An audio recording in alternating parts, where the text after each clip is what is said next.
क्या आप अपना फूड डिलीवरी बिजनेस शुरू करना चाहते हैं, समझ भी नहीं आ रहा है किस तरीके से करें, कैसे करें? तो इस वीडियो में मैं आपको स्टेप बाय स्टेप बताने वाला हूं किस तरीके से आप फूड डिलीवरी बिजनेस शुरू कर सकते हैं। अपने घर से भी शुरू कर सकते हैं, या अगर आप किसी रेंटेड प्रॉपर्टी या कहीं से भी अगर आप अच्छे कम खर्च में बिजनेस शुरू करना चाहते हैं तो इस वीडियो को अंत तक देखिएगा। मैं आपको पूरा स्टेप बाय स्टेप बताऊंगा ताकि आप सफल बिजनेस शुरू कर सकें। और उसी के साथ साथ इस वीडियो को लाइक करें अगर आपको ये वीडियो पसंद आया, डिसलाइक करें तो आपको पसंद नहीं आया। अगर आपका कोई भी क्वेश्चन क्वेरी है कमेंट सेक्शन में हमें ज़रूर बताएं, और इस चैनल को सब्सक्राइब करें क्योंकि हमारे 95% व्यूअर्स जो हैं वो सब्सक्राइब नहीं करते हैं और सिर्फ 5% व्यूअर्स 8000 हैं।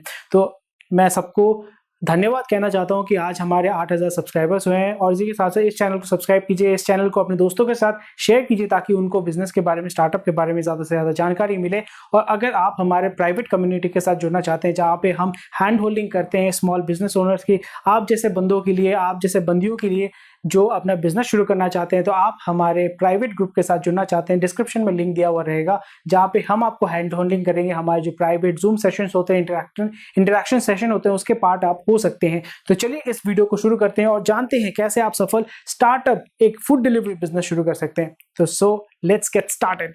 तो शुरू करने से पहले मैं आपको जब डिटेल्स बताऊंगा, अगर आप इसको संक्षेप में जानना चाहते हैं, इसको पढ़ना चाहते हैं इसके बारे में, तो आप हमारे ब्लॉग में जाके इसके बारे में पूरा डिटेल जो है ये दिया हुआ है। यहाँ पे कौन से वीडियोस, रिलेटेड वीडियोस, सब कुछ यहाँ पे दिया गया है, आप इसको चेक कर सकते हैं। इस ब्लॉग का आपका लिंक आपके डिस्क्रिप्शन में दिया हुआ रहेगा, आप उसको जाके चेक कर सकते हैं। और हमारे स्टार्टअप योग इस ब्लॉग को आप फॉलो कर सकते हैं, वहां पे बहुत सारे आपको ब्लॉग्स मिलेंगे, लिंक्स मिलेंगे जहां से आपको स्टार्टअप के बारे में बहुत सारी जानकारी मिलेगी। तो चलिए इस वीडियो को शुरू करते हैं। यहाँ पे हम डिस्कस करेंगे food delivery business from home. तो फूड डिलीवरी यहाँ पे आप होम किचन भी हो सकता है, या आप अगर फास्ट फूड का अगर शुरू करना चाहते हैं तो यहाँ पे कुछ भी आप कर सकते हैं। मतलब फूड एज इन कोई भी फूड हो सकता है, veg non veg doesn't really matter. यहाँ पे आपको डिसाइड करना पड़ेगा आप कौन से फूड बिजनेस को लेके काम करना चाहते हैं। It does not define any specific food. अगर आप एक फास्ट फूड रेस्टोरेंट चलाना चाहते हैं, कुछ भी चलाना चाहते हैं, डजंट रियली मैटर। बट इस वीडियो में मैं आपको थोड़ा सा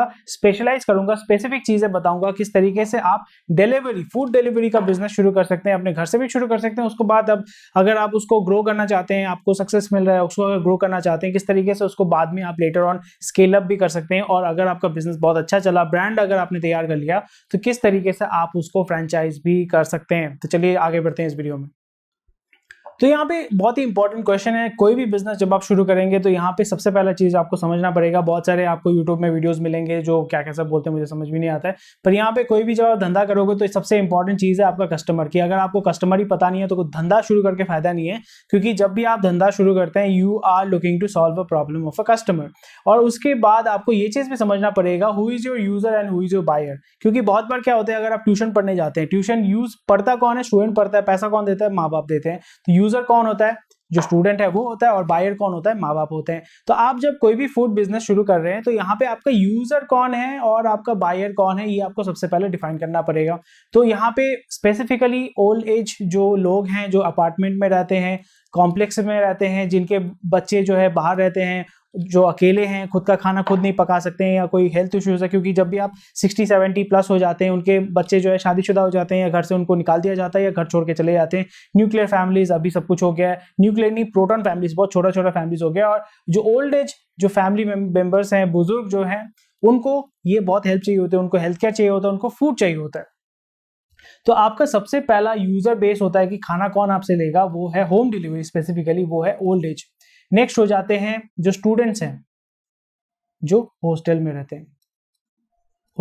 हैं, या स्कूल, आप देखोगे स्पेसिफिकली बोर्डिंग स्कूल या कॉलेज, जो कॉलेज में रहते हैं, तो उनको खाने की जरूरत होती है। ऑब्वियसली उनको हॉस्टल का खाना, आपको पता ही है, लोग कहते हैं हॉस्टल का खाना नहीं खाना है। बहुत लोग मेस में रहते हैं, बहुत लोग घर भाड़ा करके रहते हैं, 2-3 दोस्त जो है वो एक साथ भाड़ा करके रहते हैं। तो वो आपका एक ऑडियंस हो जाता है। नेक्स्ट हो जाते हैं कि ऑफिस में जो लोग जाते हैं, ऑफिस में जो बहुत दूर रहते हैं या आपके घर से बहुत दूर रहते हैं, ट्रांसफरेबल जॉब है, उनको खाना बनाने का टाइम नहीं मिलता, खाना उनको अच्छा चाहिए होता है, बाहर का जो ठेले का खाना वो खाना नहीं चाहते क्योंकि उससे जॉन्डिस होता है, पेट खराब होता है। तो ऑफिस गोअर्स स्पेसिफिकली जो आसपास खाना ढूंढ रहे हैं, स्वादिष्ट अच्छा खाना ढूंढ रहे हैं। फोर्थ जो सेगमेंट है वो है हॉस्पिटल। मैं हॉस्पिटल में खाना देने के लिए नहीं बोल रहा हूँ, जो आपके पेशेंट होते हैं, पेशेंट पार्टी जो होता है उनके जो रिलेटिव्स होते हैं वो आसपास में देखोगे हॉस्टल के पास में आपके बहुत सारे होटल्स होते हैं, और वो होटल्स में आपके जो रिलेटिव्स रहते हैं उनको भी खाना चाहिए होता है, उनको ज़्यादा एक्सपेंसिव नहीं बट जिंदा रहने के लिए कम खर्च में अच्छा खाना चाहिए होता है। तो पेशेंट के जो रिलेटिव्स हैं उनको खाना चाहिए होता है। तो ये आपके अभी इमीडिएट अगर आप बिजनेस शुरू करना चाहते हैं तो ये आपके 4 सेगमेंट हो गए हैं, जो आपके जो प्रोडक्ट है, जो खाना आप बेचेंगे उसके कंज्यूमर्स हैं। और उसके बाद आपको ये देखना पड़ेगा उसके पैसा कौन देगा। पैसा टिपिकली यहाँ पे आइदर, तो यहाँ पे बायर कौन है, पैसा कौन देगा आपको, पैसा कहाँ से आएगा आपका पैसा।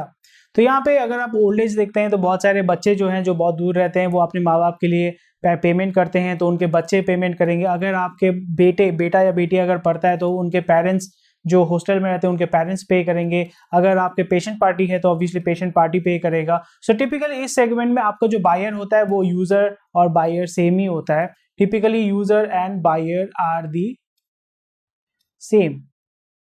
तो यहाँ पे आपको ज्यादा डिफरेंशिएशन नहीं करना पड़ता है, क्योंकि अगर आप ये चीज आपको पहले से डिफाइन करना पड़ेगा ताकि आपको ये पता चले कि आप किसको टारगेट करोगे। जब ट्यूशन टारगेट करते हो तो यहाँ पे आपको पेरेंट्स को टारगेट करना पड़ता है, क्योंकि पेरेंट्स आपको पे करते हैं, फिर वो स्टूडेंट आपसे आके पढ़ता है। तो इसी तरीके से आपको यूजर और बायर जानना बहुत ही जरूरी है, क्योंकि ये अगर नहीं जानते, ये अगर आपका क्लियर नहीं होता है तो फिर बहुत दिक्कत आपको होने वाली है बिजनेस जब आप चलाएंगे।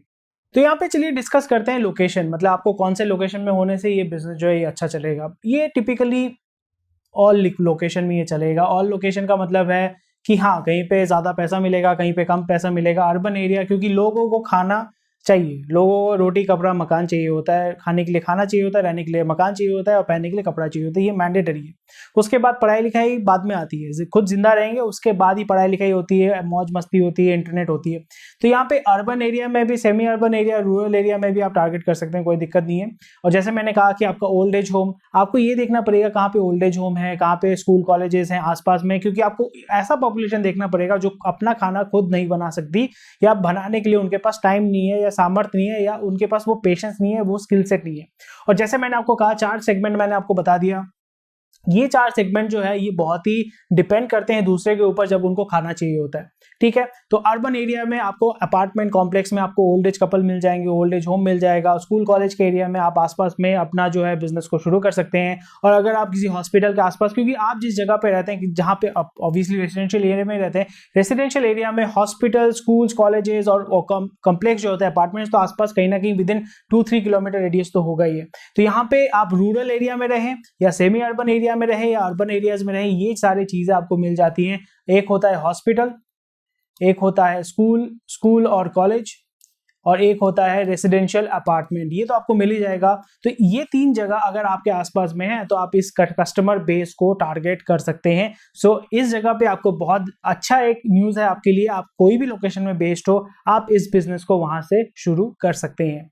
तो चलिए डिस्कस करते हैं कि यहाँ पे आपको क्या लाइसेंस चाहिए होगा, क्योंकि गाड़ी चलाने के लिए लाइसेंस चाहिए होता है, दुकान चलाने के लिए लाइसेंस चाहिए होता है, बस चलाने के लिए लाइसेंस चाहिए होता है। तो यहाँ पे जब भी आप बिजनेस शुरू करने वाले हैं तो ये चीज़ आपको एसेंशियली ध्यान रखना पड़ेगा कि क्या क्या लाइसेंसेस चाहिए होता है, क्या क्या स्पेशल लाइसेंसेस चाहिए होता है। कोई भी जब आप बिजनेस शुरू करना चाहते हैं तो यहाँ पे आपको ट्रेड लाइसेंस लेना पड़ेगा, क्योंकि आप ट्रेड कर रहे हो। ट्रेड लाइसेंस आपको कहाँ से मिलता है, आपके जो म्यूनिसिपैलिटी होती है या आपका जो जहाँ पे आप रहते हैं नगर पालिका होती है, उनके पास जाके आप इसके बारे में जान सकते हैं, या किसी भी आसपास के लॉयर, सीए या कोई भी फाइनेंस के अकाउंट का जो काम करता है वो आपको बता सकता है कि किस तरीके से आप अपने एरिया में ट्रेड लाइसेंस रिसीव कर सकते हैं, उसको बना सकते हैं। ट्रेड लाइसेंस का भी आपका बहुत सारे वो होते हैं, प्रोप्राइटरशिप होता है। प्रोप्राइटरशिप मतलब आप सिंगल ओनर है, प्रोप्राइटरशिप आप कर सकते हैं, एलएलपी कर सकते हैं, प्राइवेट कंपनी, बहुत कुछ कर सकते हैं, पर इनिशियली आप प्रोप्राइटरशिप में काम कर सकते हैं, या एक डिसेंट आपको ट्रेड लाइसेंस लेना ही पड़ेगा। क्योंकि अगर आप पे कोई कभी केस करते हैं, कोई भी दिक्कत होती है, लीगल कोई भी कॉम्प्लिकेशंस आता है, तो आप ये बोल सकते हो कि मेरे पास तो ट्रेड लाइसेंस है तो मैं ट्रेड कर सकता हूँ। नहीं तो बोलेगा कि आपके बिना ट्रेड लाइसेंस के कैसे आप धंधा कर रहे हैं, बिना ट्रेड लाइसेंस के आप सामान कैसे बेच रहे हैं। और उसी के साथ साथ जब भी आप ऑनलाइन कुछ बेचना चाहते हैं, किसी प्लेटफॉर्म के माध्यम से बेचना चाहते हैं, तो आपके पास ट्रेड लाइसेंस होना ही पड़ेगा। उसके बाद हम डिस्कस करेंगे कि यहाँ पे आपको कोई स्पेशल लाइसेंस चाहिए कि नहीं। क्योंकि आप यहाँ पे खाना बेच रहे हो तो आपका फसाई का आपका एक लाइसेंस होता है, एक सर्टिफिकेट होता है। इसका मतलब अलग से कुछ नहीं है, यहाँ पे ये सर्टिफिकेशन आपको दिया जाता है कि आप खाना बना रहे हो, खाना खाने लायक है, आप जिस जगह पे खाना पका रहे हो या बना रहे हो वो जगह साफ सुथरा है, और आपका खाना जो है खाना खा के कोई मरने वाला नहीं है। ये आपका गवर्नमेंट का सर्टिफिकेशन है। तो जब भी आप देखोगे कोई भी ब्रेड खरीद रहे हो, बिस्किट खरीद रहे हो, आप भुजिया खरीद रहे हो, वहां पे देखोगे उस पैकेट में, उस पाउच में आपका फसाई का एक आपका सिंबल रहेगा, FSSAI, food safety something something ऐसा कुछ होता है। ये गवर्नमेंट ऑफ इंडिया प्रोवाइड करती है। तो इस सर्टिफिकेट को आपको लेना पड़ेगा अगर आप स्विगी में अपना जो खाना है वो बेचना चाहते हैं, जोमेटो में या कोई भी ऐसा प्लेटफॉर्म, कोई भी ऐसा एग्रीगेटर के माध्यम से बेचना चाहते हैं। वहां पे ये एक प्री रिक्विजिट रहता है कि ये आपके पास होना ही पड़ेगा अगर आप ऑनलाइन में अपना जो खाना है हमारे प्लेटफॉर्म के थ्रू बेचना चाहते हैं। पर अगर आप खुद बेच रहे हैं, लोकल एरिया में खुद घर में जाकर डिलीवर कर रहे हैं, या 2 डिलीवरी बॉय के माध्यम से आप काम करवा रहे हैं, तो वहां पे आपको फसाई के बिना भी आप कर सकते हैं, बाद में आप फसाई ले सकते हैं। इस सर्टिफिकेट को लेना मैंडेटरी है अगर आप कुछ प्लेटफॉर्म के साथ जुड़ना चाहते हैं, अपने फ्रेंचाइजी खोलना चाहते हैं, या पैकेट फूड अगर आप बेचना चाहते हैं ऑनलाइन के माध्यम से। क्योंकि इस सर्टिफिकेट से लोगों को एक भरोसा होता है कि मेरा खाना सही जगह पे बन रहा है। क्योंकि आपको जैसे पता है कि नाले के पानी से लोग खाना बनाते हैं, तो ये लोगों में एक डर हमेशा पैदा हो जाता है कि मेरा खाना क्या, मैं तो मतलब नाले का पानी तो नहीं पी रहा हूँ खाने में। तो ये चीज फसाई से क्या होता है कि एटलीस्ट एक भरोसा रहता है कि चलो खाना जो है वो सही जगह पे बन रहा है। तो चलिए बात करते हैं कि यहाँ पे आपका कितना निवेश करना पड़ेगा, प्रॉपर्टी कितना इन्वेस्ट करना पड़ेगा अगर आप कुछ करना चाहते हैं, वर्किंग कैपिटल कितनी चाहिए बिजनेस को चलाने के लिए, क्या क्या वर्किंग कैपिटल चाहिए, कितना इक्विपमेंट चाहिए। क्योंकि बिना इसके कैपिटल इन्वेस्टमेंट के, बिना पूंजी के अगर आप बिजनेस शुरू करना चाहते हैं तो बिजनेस होता नहीं है टिपिकली, और आप उसको ज्यादा दिन चला नहीं पाएंगे। तो वर्किंग कैपिटल यहाँ पे जब भी आप कोई बिजनेस शुरू कर रहे हैं तो इस जगह पे, क्योंकि आप घर से खाना बना रहे हैं तो घर का सामान ही इस्तेमाल कीजिए घर का खाना बनाने के लिए, तो आपको वर्किंग कैपिटल की वैसी जरूरत नहीं होती है। जैसे आपका बिजनेस ग्रो करता है शायद से आपको बड़ा फ्रिज खरीदना पड़े, बड़ा फ्रीजर खरीदना पड़े, बड़ा गैस ओवन ये सब खरीदना पड़े। तो वर्किंग कैपिटल आप अपने घर के खाने से शुरू कीजिए, वहां पे ज्यादा इन्वेस्टमेंट तो कुछ करना ही नहीं पड़ेगा। पर आपको सेल्स और मार्केटिंग, आपको तो मार्केटिंग और सेल्स करना पड़ेगा। बिना सेल्स और मार्केटिंग के आपके बिजनेस के बारे में तो कोई जान नहीं पाएगा। अगर आप एफबी पे ऐड देते हैं और गूगल में आप अगर यूट्यूब वीडियोस बना के अगर अपलोड करते हैं, तो उसमें अगर आप खर्चा करते हैं तो महीने में 3,000 रुपए से आप शुरू कर सकते हैं, या इवन आप 500 रुपए से भी प्रति महीने आप शुरू कर सकते हैं। एटलीस्ट आपके लोकल एरिया में आपके बारे में लोगों को जानकारी होगी, आपके बारे में वो जान पाएंगे कि आप खाना बनाते हैं और उसको सेल करते हैं। तो वर्किंग कैपिटल आप 10,000 रुपए लेके शुरू कीजिए, पर मंथ आप 3,000 रुपए खर्चा कीजिए मार्केटिंग में, और आपका जो भी खाना पकाना या पैकिंग सामग्री जो होती है, पैकिंग की सामग्री आप लोकल भी खरीद सकते हैं, ऑनलाइन भी खरीद सकते हैं। यहाँ पे आपको 1,000-2,000 में आपको एल्यूमिनियम फॉइल वाले कंटेनर भी मिल जाते हैं। तो उसके माध्यम से आप, वो अगर बिकता भी नहीं है तो घर में आप छोटा मोटा सामान, प्याज व्याज या मसाला रखने के लिए तो यूज कर ही सकते हो। तो यहाँ पे कुछ आपका वेस्टेज नहीं जाएगा। जब भी आप शुरू करेंगे 10-15 हज़ार रुपए लेके आराम से आप शुरू कर सकते हैं। मेन आपका जो ऑब्जेक्टिव है वो है मार्केटिंग पे इन्वेस्ट करना है। अगर आप जोमेटो, स्विगी या ऐसे कोई प्लेटफॉर्म के साथ जुड़ना चाहते हैं तो यहाँ पे शायद से आपको थोड़ा सा इन्वेस्ट करना पड़े अपना लोगो ये सब बनाने के लिए। और यहाँ पे जब आप रजिस्टर करेंगे अपने ट्रेड लाइसेंस को, वहाँ पे आपका 4 से 5 हज़ार रुपए डिपेंड करता है कि अगर आप खुद करते हैं तो कोई ज्यादा पैसा नहीं लगेगा, आप किसी के थ्रू से करवाते हैं तो 4 से 5 हज़ार रुपए आपका इन्वेस्टमेंट हो जाता है आपके बिजनेस को रजिस्टर करने के लिए। एफएसआई का भी सर्टिफिकेट आप थोड़ा सा देख लीजिएगा, बहुत सारे एजेंसीज आपको हेल्प कर सकती हैं, या अगर आप खुद करना चाहते हैं खुद भी कर सकते हैं। So with an investment of 15,000 आप अपना बिजनेस जो है वर्किंग कैपिटल लेके शुरू कर सकते हैं, या 20,000 लेके, और इसको लेटर ऑन ये रोलिंग कैपिटल हो जाएगा कि जब भी आपका जितना माल बिकेगा उतना आप उसको रोलिंग करते रहेंगे। नेक्स्ट हो जाता है कि प्रॉपर्टी यहाँ पे तो आपको अलग से तो नहीं चाहिए। आप अपने घर वाले किचन से शुरू कर रहे हैं तो आपको अलग से तो प्रॉपर्टी नहीं लेनी पड़ेगी, आपको अलग मकान नहीं लेना पड़ेगा। पर हाँ, अगर आपका बिजनेस ग्रो कर रहा है तो फिर आप स्लोली एंड ग्रेजुअली दूसरे किसी लोकेशन में मूव कर सकते हैं, बड़े किचन को हायर कर सकते हैं, उसको रेंटल पे ले सकते हैं।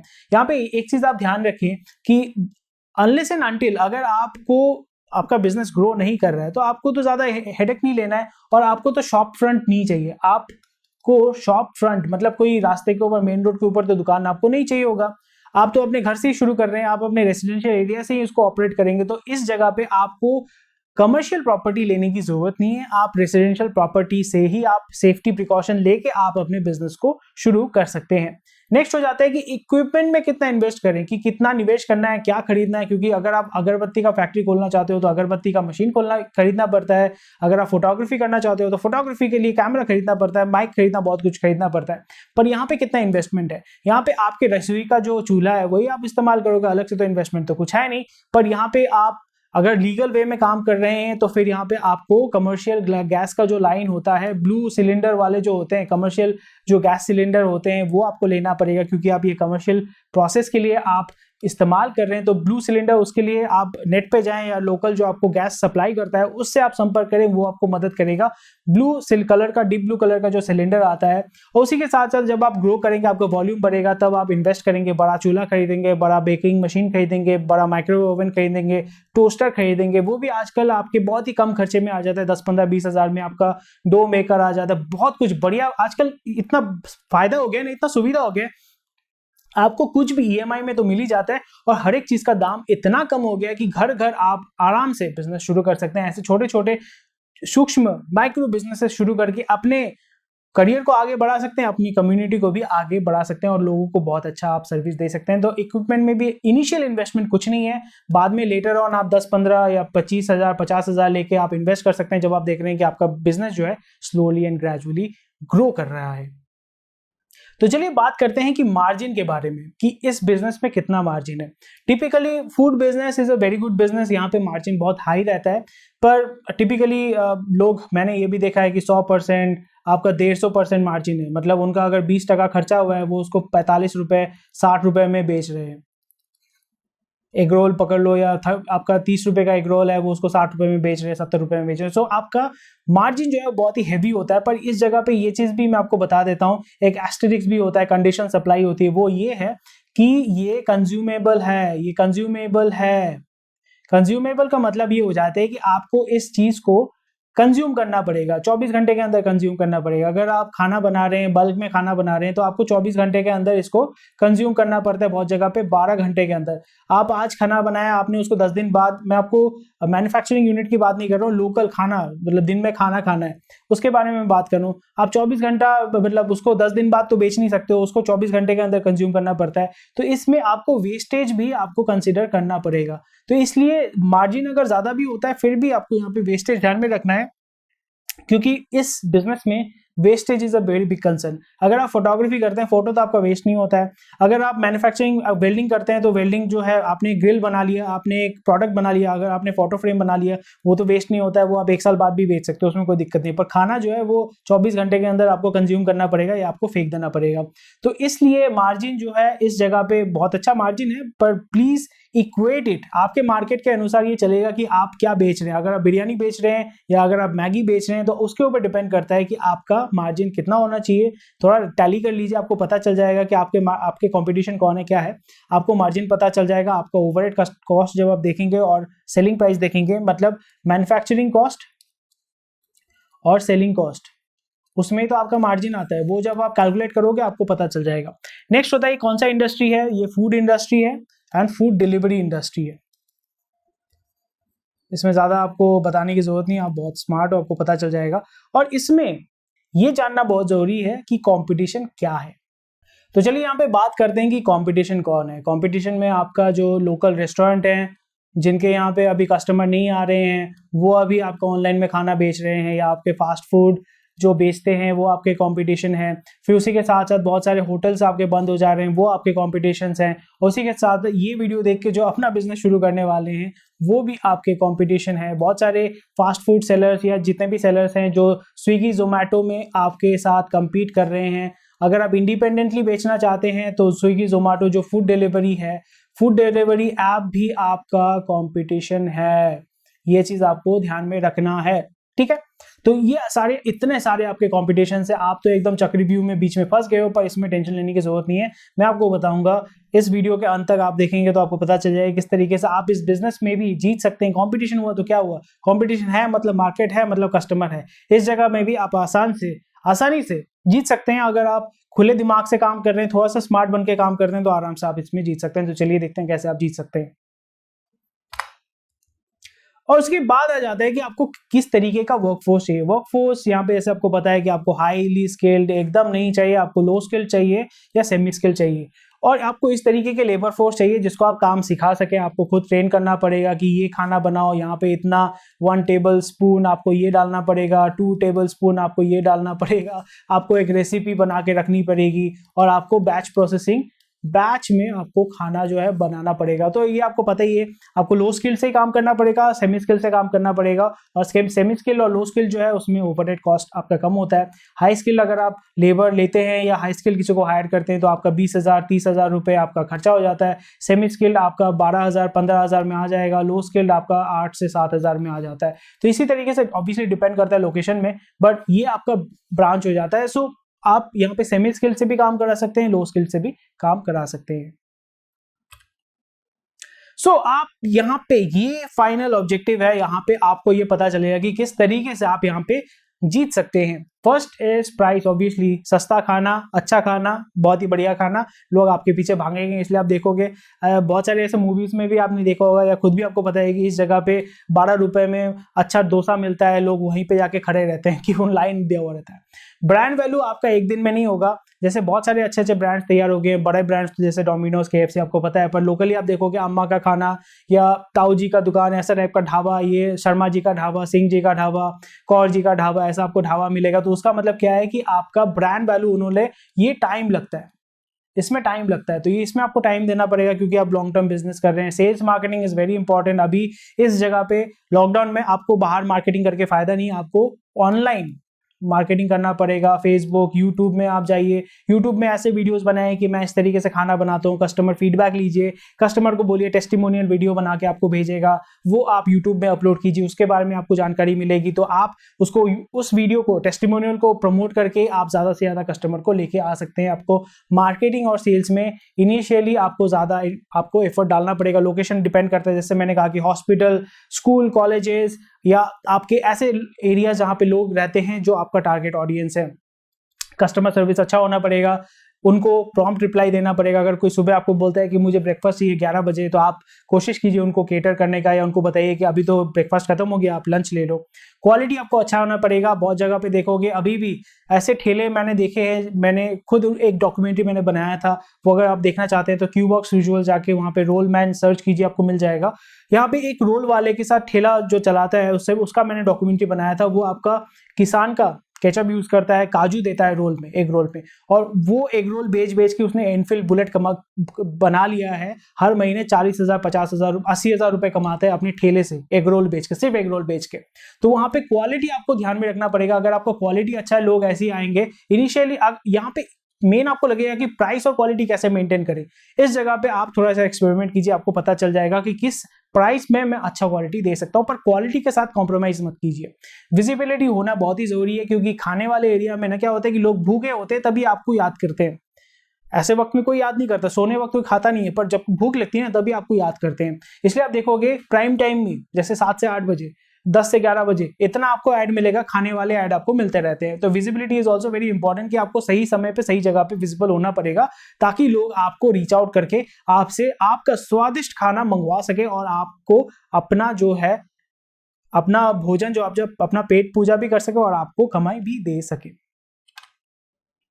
तो इस जगह पे आप सब्सक्रिप्शन पैकेज कर सकते हैं, जैसे ब्रेकफास्ट हो गया, ठीक है, और आपका लंच हो गया, फिर आपका डिनर हो गया। तो इस जगह पे आपने उनको बोल दिया कि अरे भाई खाना तो आपको डेली है, आप 2 दिन छोड़ के तो खाना नहीं खाते हो, डेली तो आपको खाना खाना होता है। तो आप ब्रेकफास्ट का एक पैकेज ले लो, 1 महीने का, वेज वाला, केला, ये जो भी है, ये आपका 900 रुपए। लंच आप ले लो 1200 रुपए, डिनर आप ले लो 200 रुपए, 2000 रुपए, और पूरा महीने का ये पैकेज आपका हो गया 5000 रुपए में। आप देखो ऐसे पैकेज सिस्टम करके रखो, तो सब्सक्रिप्शन में सबसे बड़ा फायदा ये होता है कि कस्टमर रिटेंशन बहुत दिनों तक रहता है।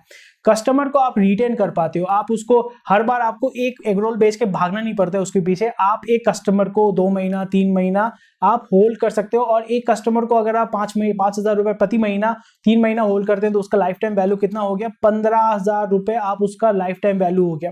तो इसी तरीके से आपको सब्सक्रिप्शन पैकेज किसी तरीके से कोशिश करना पड़ेगा, कैसे आप सब्सक्रिप्शन पैकेज इसमें इस्तेमाल कर सके।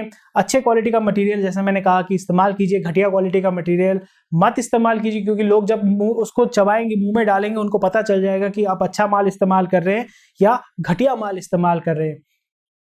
और इस जगह पे चॉइसेस उनको ऑफर कीजिए। जैन लोगों के लिए without any onion, any garlic, any ginger आप ऑफर कीजिए।